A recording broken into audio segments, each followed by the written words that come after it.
Estamos de volta. O Brasil possui uma costa de 8.500 quilômetros navegáveis. Ainda assim, enfrenta problemas de infraestrutura, que vão desde a necessidade premente de dragagem por falta de calado, por exemplo, a investimentos em todo o complexo, não é, Arthur?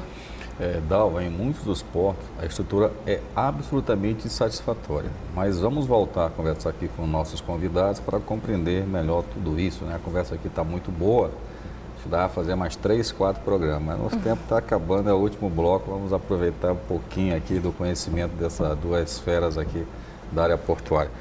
Enfim, parece que existe uma questão também, acho que esse exemplo aqui que o Fernando falou, né, de primeiro começa um movimento da agricultura, produção de grãos, aí vai gerando a questão da produção de proteína animal e aí gera uma necessidade de contêiner e tudo mais. Mas também tem a questão de que a cidade, ou o entorno da área portuária, ela se assuma como sua grande vocação, o que parece que nunca aconteceu em São Luís. Ou, talvez tenha acontecido na época que o porto era bem aqui do lado do Palácio dos Leões, né? Na época do naufrágio do Maria da Fé. Depois... A cidade nasceu de um porto, né? Aliás, todas as cidades a história das cidades brasileiras nasceram né? do porto. Né? Mas aí nós estávamos falando aqui de Pecém, que foi conhecido no meio do nada, e o Hernani acompanhou isso de perto, porque já esteve lá dentro das direções dos portos lá do Ceará. Conta um pouquinho para a gente aí, Hernani, como é que foi essa história e o que poderia nós aprendermos com isso? Na verdade, eu ia fazer um link que o Pecém está ali sendo construído na década de 90, né? O meu comentário... Pecém, só para esclarecer aqui, mais uma vez sendo didático, Pecém é um porto que fica na costa litorânea do Ceará. Isso. O Fialho fez um fio muito bom, e quando ele comentou Pecém, o que eu queria comentar era, foi um porto que precisou ter toda a sua infraestrutura construída, desde das condições, principalmente as condições de abrigo das águas, porque você precisa de água abrigada, água parada, calma, tranquila, para poder operar um navio, né? E essa necessidade de investimento, voltando lá à outra fala do Fialho, que são tempos muito longos de projeto de capital e valores muito altos, na casa do bilhão, você não tem aqui no Maranhão, né? A condição de acesso aqui, ela não é infinita, nunca é infinita, mas ela é absolutamente elástica. Você tem condições de profundidades muito altas, condições de largura de canal de acesso muito grandes. Todo porto ele precisa ter uma atividade principal de dragagem, porque toda pista precisa ser capeada e ter sua manutenção. E aquele porto que diz que não tem, deveria ter, mas aí é uma discussão para um outro momento. O meu ponto é a necessidade de investimento que Pecém teve lá na década de 90 de infraestrutura portuária. Aqui você praticamente você corta em 70%, 75%, porque a tua preocupação aqui, dado que você tem água abrigada e grandes profundidades e uma grande variação de maré, é praticamente a estrutura, o berço de atracação e a retroárea, né? Essa era a fala que eu queria fazer um pouco de comparativo. O ponto que eu coloquei da dificuldade hidráulica, ela tem muito mais a ver com como você tem uma grande variação de maré, é a maior do Brasil, né? Você tem grandes situações de corrente, né? Esse é a única dificuldade que, havendo no mercado, a engenharia dá solução para isso. Verdade. É muito interessante que essas nossas condições, elas fazem com que o nosso complexo portuário, que envolve aí o terminal portuário da Ponta da Madeira, o terminal portuário da Lumar e o Porto de Itaqui e alguns outros projetos portuários que já estão autorizados e que vão estar no seu ciclo de implantação, tem uma condição absolutamente privilegiada. Mais do que isso, nós temos inclusive uma coisa que é a retroárea, que a gente chama, que é a parte onde você pode industrializar, né? Os portos mais modernos e mais novos, como por exemplo o Porto do Pecém, que a gente citou, foram criados o porto e o distrito industrial planejado com infraestrutura. Lá no Pernambuco, o Porto de Suape tem o porto e tem o distrito industrial. Então, aqui nós temos o porto, mas a região industrial, logo na retroárea do porto, não vem recebendo a mesma atenção do ponto de vista do planejamento, das questões das políticas urbanas. O município, como não se enxerga portuário, como não consegue... Além da própria caracterização no plano diretor, né? Tem áreas ali que são caracterizadas como rural, a maior parte dessa área é caracterizada como rural. É. Quando, na verdade, o Maranhão tem 358 mil quilômetros quadrados, não é isso? Não sei. O Maranhão é gigante e tem muita terra para se produzir e tenta se qualificar uma das regiões portuárias mais privilegiadas do mundo como um sítio portuário. Tem gente que quer qualificar como reserva ambiental. Gente, nós temos que olhar as dádivas que nos foram colocadas aqui com agradecimento, mas com quinhão de realidade. Ou a gente cria ambiente para melhorar a oferta de emprego, de serviço, de renda para as pessoas, ou nós vamos permanecer num estado de letargia econômica. Então é isso que é muito importante.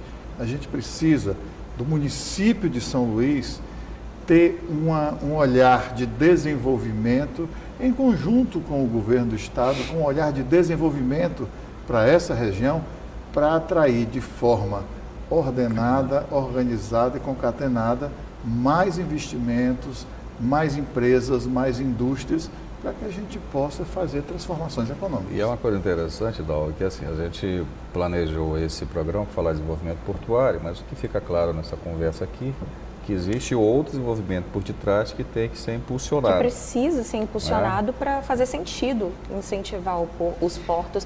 Eu queria só, por favor, assim, desculpe interromper o raciocínio, mas você tocou agora na questão ambiental e a gente já havia tocado também.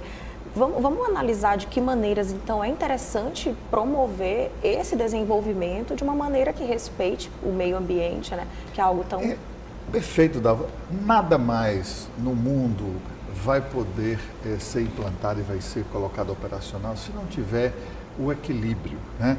Aliás, hoje em dia, a palavra da moda é ESG, que é mais do que o ambiental, mas começa também a entender que o ambiental tem também o homem do lado, a parte humana da necessidade do homem, da geração de riqueza, porque senão você vai só preservar. Você tem que preservar, você tem que ter responsabilidade com o meio ambiente, mas você não pode deixar as pessoas na miséria, porque o que tem de mais destrutivo para o meio ambiente é a miséria. A miséria, ela acaba sendo muito mais danosa ao meio ambiente. Então a gente tem que ter, sim, exigências ambientais adequadas. E a nossa legislação ambiental brasileira é extremamente rigorosa. Basta que se faça aquilo que tem que ser feito, fazendo as compensações, em alguns casos selecionando sítios a serem industrializados e de forma compensatória fazer um investimento maior na preservação em outros sítios. Então a gente tem que trabalhar isso para que a gente possa ter o equilíbrio entre o social, das necessidades humanas e a atividade econômica. Na hora que a gente tiver um ambiente atrativo para a atividade econômica, ela vem porque a nossa condição logística e a nossa condição de localização é fantástica. Então, eu acho que talvez, só fazendo uma figura aqui bastante forte, assim, o que não se pode é sentar nu em cima de um pote de ouro, né? Que é o que me parece que muitas vezes aqui, eu estou me lembrando aqui de um fato que há uns anos atrás, 6, 7, 8 anos atrás, veio aqui o presidente, o primeiro-ministro lá do Vietnã. O Vietnã é um país do tamanho do Maranhão. Nós temos 7 milhões de habitantes, eles têm 70. 77. 77, né? Então, olha só, olha a quantidade de terra disponível que a gente tem, né? Praticamente nós temos 4 biomas aqui, nós temos Cerrado, nós temos a pré-Amazônia, nós temos aqui a área de Restinga, dos Lençóis e tudo isso com potencial enorme e a gente não avança por uma série de impedimentos. É isso, né, Dal? Esses impedimentos a gente já viu aqui que com um olhar carinhoso e com mais atenção para as questões econômicas dá para superar, não é isso? Acho que a gente tem aqui um tempo que é muito pequeno diante da enorme quantidade não de é tão conhecimento pequena, a que gente vocês falou aqui trazem. sobre quase 1 hora, né? Porque é muito é verdade, assunto. é porque né? vai fluindo e a curiosidade acaba batendo. Aí, né? tem dois tema convidados que têm riqueza de conhecimento, aí fica Mas um gostoso tema a rico conversa. como esse, em boa companhia, a gente fala o dia todo. Como focou aqui que nesse minutinho final a gente ouça as considerações, o que é para ficar aqui na mente de quem está acompanhando a gente marcado e ó, essa é a palavra que vai encerrar o nosso programa sobre desenvolvimento portuário. Então, ouvir vocês dois aqui nesse minutinho final. Eu acho que a mensagem que eu gostaria de deixar aqui, o desenvolvimento portuário, ele não é um desenvolvimento em si. Ele propicia a melhoria do ambiente de desenvolvimento e melhoria econômica do Estado e do país. E é isso que a gente tem que focar. Nós temos que trabalhar para que as coisas aconteçam em torno do porto com sinergia entre as diversas áreas. E eu acho que se a gente conseguir fazer com que essa sinergia aconteça, nós seguramente estaremos numa posição muito diferente daqui a alguns anos. E eu sou um eterno otimista, inveterado otimista. Eu acredito que isso vai acontecer e é muito importante que haja cada vez mais um engajamento da sociedade na cobrança do governo do Estado e do governo municipal para que olhem de forma diferente e olhem de forma propositiva e positiva para o ambiente que nós temos portuário no Maranhão. Muito obrigada, Fernando. Hernani. Eu acho que 3 eixos são importantes para finalizar. A palavra planejamento, por óbvio, porque você tem que planejar a década. Os corredores logísticos, porque você precisa chegar com a carga ou levar a carga. E no âmbito portuário, dividindo já que a gente falou da água, né, ou seja, as condições muito boas, né, e objetivando falar em ESG, em relação porto-cidade, existe uma questão que é muito boa para a região, para as regiões portuárias do Maranhão, que é não haver adensamento urbano. Não há um conflito urbano, como a gente estava falando, e existe em outras cidades.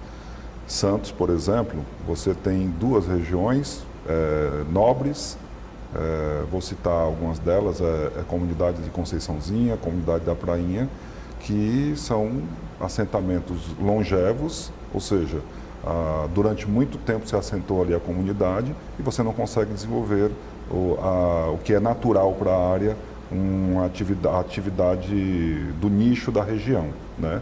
Por quê? Porque a comunidade já está ali instalada há décadas.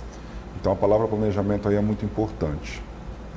Muito bom, muito obrigada por doarem esse conhecimento e esse tempo aqui pra gente, né, Arthur? Foi muito bom. Mais uma vez, estamos aqui no 3º, só esse ano, 3 programas sobre portos.